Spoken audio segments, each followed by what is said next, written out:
Welcome to Hartley Football Game Day.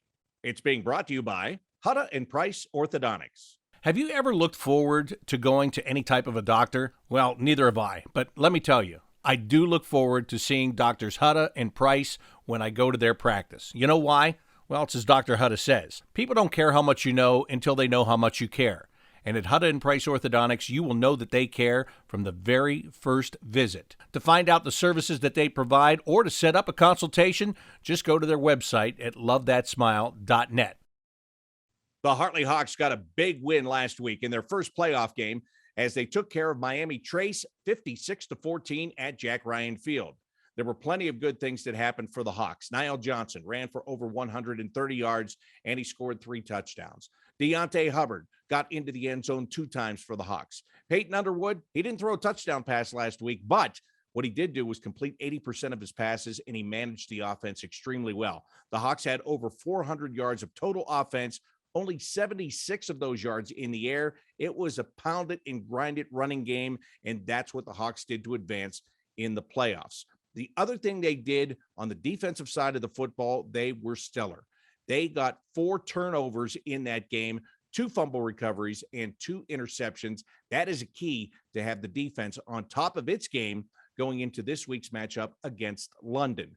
London was a winner last week as well. These teams have identical records of 9-2, and this is going to be quite a matchup as the Hawks hit the road for the first time in the playoffs. To talk more about last week's game and all about this week's matchup, let's bring in the head coach of the Hartley Hawks, Brad Birchfield. Brad, a huge win for your team last week. Huge because it's the playoffs, huge because it was at home, and huge because you dominated Miami Trace 56-14. So you see the score, and offensively, obviously, you did a lot of good things. But when you get into the playoffs, you always talk about taking care of the football and winning the turnover battle. And you did that. You got the football from them 4 different times in that game. How pleased are you with that aspect of it, that you're able to, defensively get some things going that way? Well, we've worked real hard on it during the year, and we're battling back from our turnover margin, and now we're in the right side of it. But we've been practicing hard, and that's the gratifying part, is you're able to see what you're practicing and able to see it translate to the field. So that was a great feeling, great validation for the kids and all the work that they've done through the year. We talked, it was either last week or the week before, I was talking to you about Trey Saunders and how important he is to your team. And you pointed out, hey, don't forget about Richard Kenny and the way that he can make plays. When I watch Richard, and I've seen this for weeks on end, you have a play that you run quite often where it's a passing play, but Richard just kind of curls back toward the line of scrimmage, and Peyton Underwood just has to get him really what is a short pass, but he catches it in traffic with blockers. And you've run that play so many times for big yardage. How important is he to that play? Just running the pattern, catching the football, and then reading off the blocks. He does a great job with that. He's a great guy on screens, and because he's so elusive and has so much experience. He's played 3 years for us. He has so much experience. He knows kind of the angles the defense is coming from and how his teammates are able to set up blocks for him. So he has an uncanny ability to really find holes and seams in that. And it's been a big weapon for us for sure. And there's lots we can do off it too. So, yeah. So he has a big game for you. And is it important for him to have that, not just personally, but as you're going into this week's game against London, and you've talked about this all year, when other teams are scouting you and they're looking at the video, you want them to see Trey Saunders. Oh, we got to take him out. Boy, but if we do, we've got Richard Kenny over here. And, oh, by the way, Niall Johnson is going to run the football. And if he doesn't, Deontay Hubbard's there. Dylan Newsome can slide back there. Just the weapons galore. And Sherrod. I mean, how can we forget about Sherrod, what he's done to people this year? And you still have Anthony Murphy, who's a big, strong weapon. People have paid some attention to him in the middle of the field, but he certainly garners a lot of attention. So yeah, I think you have a lot of really good players that you want to get the ball to. But the big thing is you're going to see how the defense tries to take away those players. How are they scheming for Trey? How are they scheming for Niall? How are they scheming for Richard? Those are all important parts, and how quickly we can kind of counter off those things, determine how successful we'll be offensively. And that's your job as coaches. Your job is to watch what the other team does, try to have those countermeasures in place when you go and you play that game. But it doesn't matter what you do and what your coaches do, your players have to execute and they've got to run the plays. They've got to do it the right way, but they also have to read things on their own. And when it comes to that, how smart are your players? Because they look like they're very intelligent. They think the game very well, and they see the things on the field that they need to react to. Of course, a lot of that's because you guys have gone over it day after day after day during practices. But how intelligent is this team when it comes to just reading the plays, reading the situation, and reacting to it? I think it all goes back to the commitment they have to the game, the commitment they have to one another, how important it is to them. You know, the greatest fear for all of us during the playoffs is that ability to not be with each other and not have our day-to-day interaction. So I think that's a tremendous motivator for really smart, committed players. And that's what we have. We have really smart, caring, and committed players. And it sounds hokey that's the key, but that's always the key. Well, that's a great point because you've had so much fun as a group. I mean, you started this months ago, and now you're down to when you lose. If you lose, then it is over. So that is a great motivating factor. What's it been like this week? Because, you know, we talked about winning the CCL against Waterson, and that was a great feeling. You go into the first round of the playoffs, you know, it's a 5 against the 12. You're expected to win. You've got to execute, but you start executing early in the game. It's really a game that you're in control of the entire time. This week, is it any more? Well, I shouldn't say that it's not business-like for you in practices at all, but this week, this is a matchup where you're really going to have to be at your absolute best to get through it. What's the atmosphere been like at practice this week?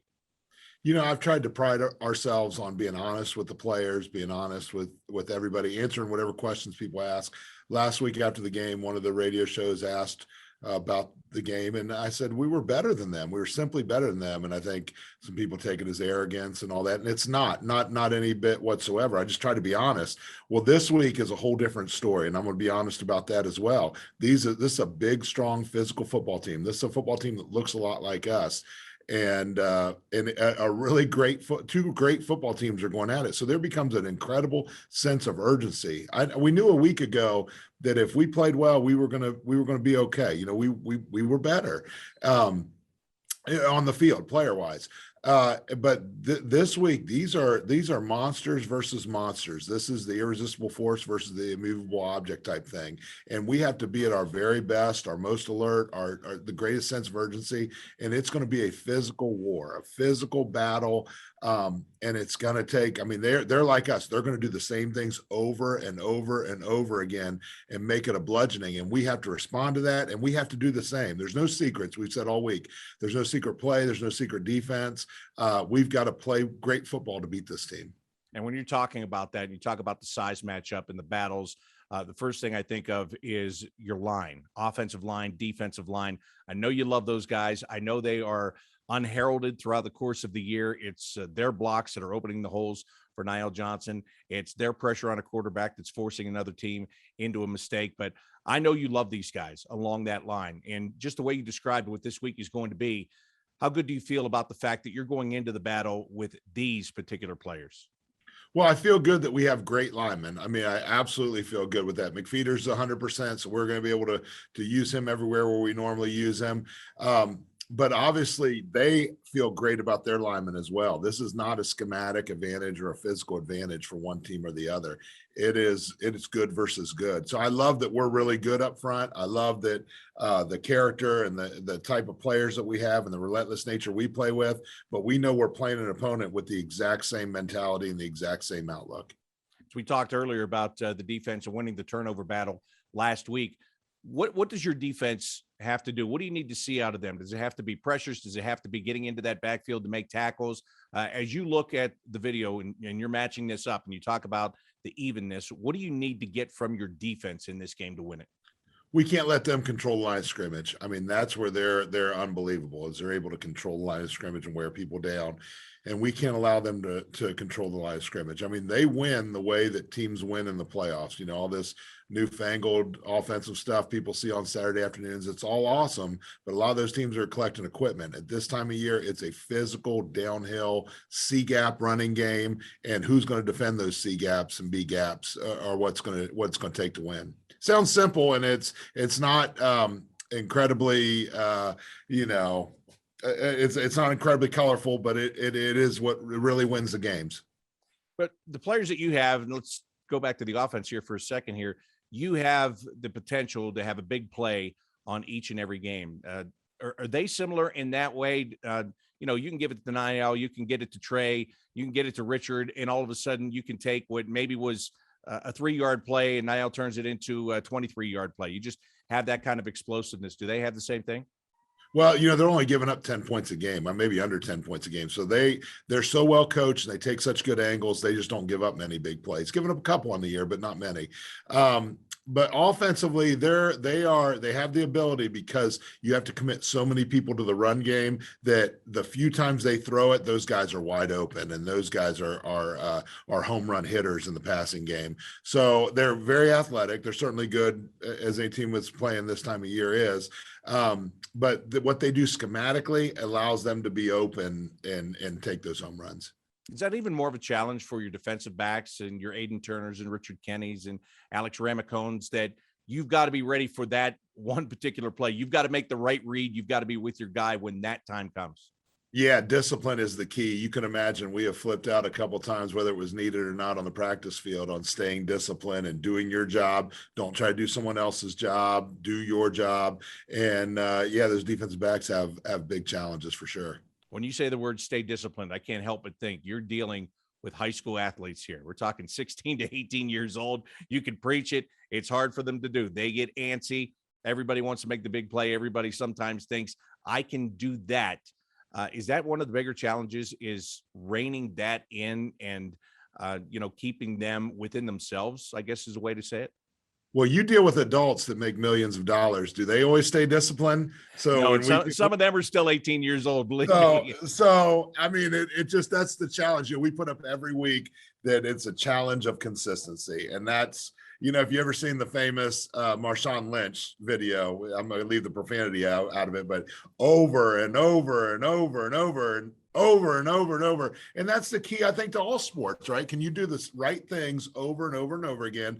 Can you stay disciplined? Can you stay consistent? They're going to do good things on their side of the ball, right? So they're going to make you question, am I doing the right thing? Do I need to do more? Do I need to do his job and my job? That's the nature of all sports. And so that's the challenge. That is the ultimate challenge. And with you and your coaching staff, even though you're making this plan, and if they don't execute it, it looks like you had a bad plan, or even if you give them the wrong play and it's a busted play and they make it look great. It happens both ways. But how fun is this time of the year for you and your coaching family? Because you're all part of one group, players and coaches, but then there's those two different factions. You guys have done this for a long time. You've been through these wars before. How fun is it for you guys at this time of year? Oh, it's a lot of fun. I mean, this is when, the weather's cooler, it's beautiful outside. It feels like football. The sense of urgency, like I said, is off the charts. As a coach, you don't sleep very good. You're thinking about it all the time. It just dominates your life. And, that's the fun part too. I don't know, that's incredibly healthy. People watching this, that's what they want to do, but it is the fun part too. And like you said, tomorrow is promised to no one. When it's over, it's like, boom, like just a door shut and everything you'd planned on and going to work and all that kind of stuff. You're just like, oh, what's going on? So, it's the fun part, but then it's kind of the comedy and the tragedy all wrapped up.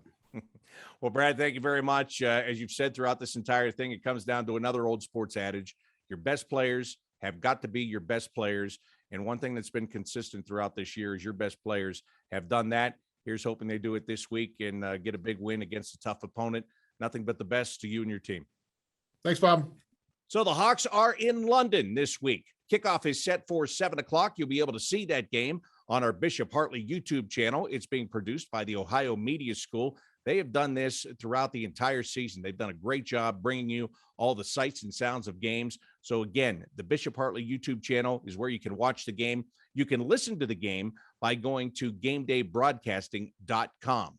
7 o'clock kickoff on Friday night at London. The Hawks trying to advance in the OHSAA playoffs. That'll do it for this week's edition of Hartley Football Game Day. It's been brought to you by Hutta and Price Orthodontics. I'm Bob McElligott.